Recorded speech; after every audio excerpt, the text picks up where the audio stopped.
Mu nsisinkano ya Franklin Kyesimire ne RDC Juma Kigongo atwala Kasangati, amaziga gaali mangi.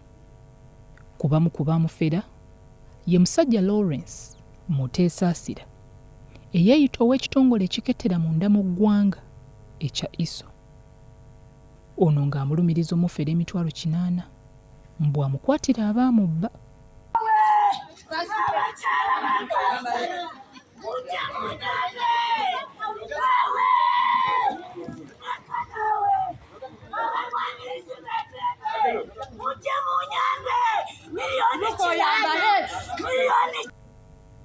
Ku ssente ezo Muteesaasira yakazzaako 10 gyokka.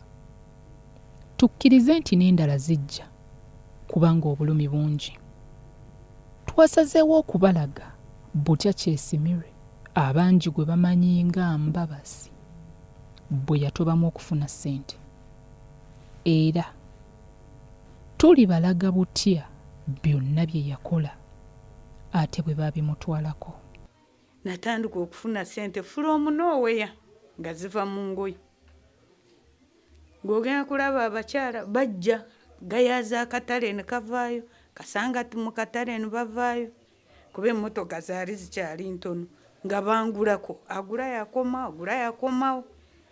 Kati bwe baakola ekkubo eryo emmotoka ne zitandika okuyitamu, nga buli ayitawo ateekwa kukyama kungulako. Buli ayita ku kkubo lyegayaza Kasangati ateekwa kukyama kugula engoyi zange kuba zaali nungi, nga nnyinako $6, display yange yabeerangako $6 wabweru. Amaanyi, amagezi n'obuvumu bungi bwe yakozesa okugaggawala. Abaamubba laba bo bwe bakozesa olukujjukujju okukkakkana nga buli kimu kirugenze. Ogamba omwaka 2013 ssente yali ekuyitaba Lubalaza mu nju nyinamu abaana mwe tusula mu luumu egi. Era neebaza omugenzi oyo Kirembwe yafa, omusajja yanyamba nnyo, yankwatirira nnyo, ng'enju ngisasula $500. Ninkola nimalawo emyaka 2011, 2012, 2013 ngenda kulaba akasente kaweze. Ninsooka ningulako ebulamu, omusajja n'addamu n'atundawo.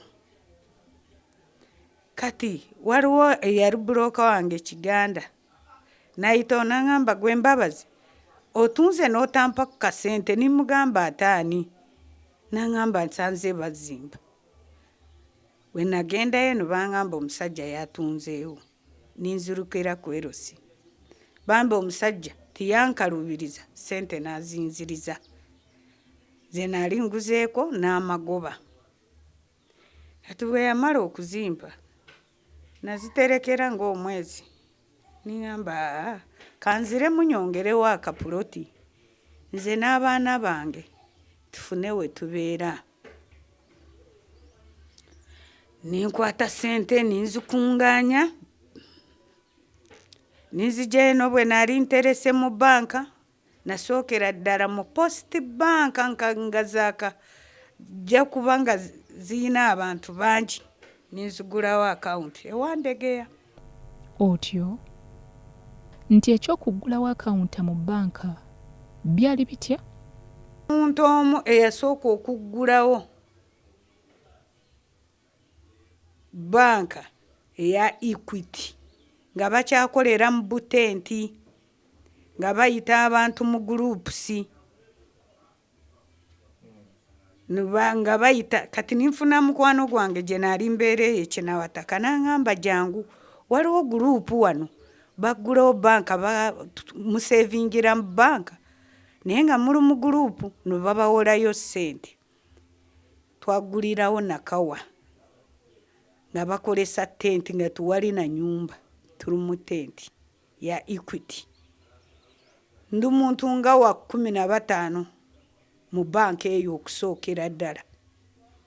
Tugenda ne tuggulawo ne batuwa ssente mu guruupu ninzija ninyongera muki mu botiiki yange ninkola agenda okulaba akasente nkawezeza. Puloti eyo nagisanga nga omusajja gizimbyemu bulumuzi 3.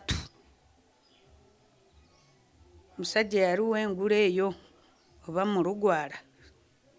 Kwe gamba ono nimugamba noonyeza puloti ya kugula. Waliwo bulokeera n'agamba nyina puloti ebulamu no bantwalayo.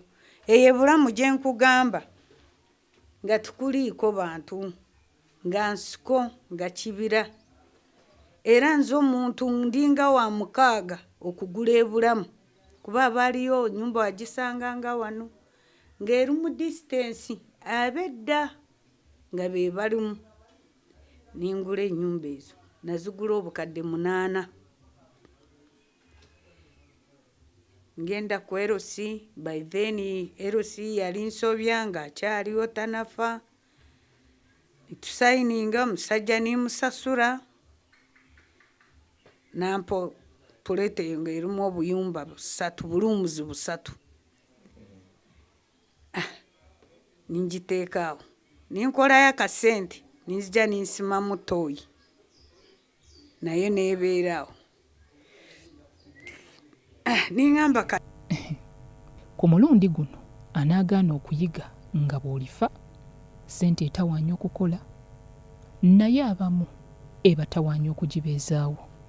Bya Robert Mutebi ne Yasin Kikoyo ku Rasalt TV Omuny.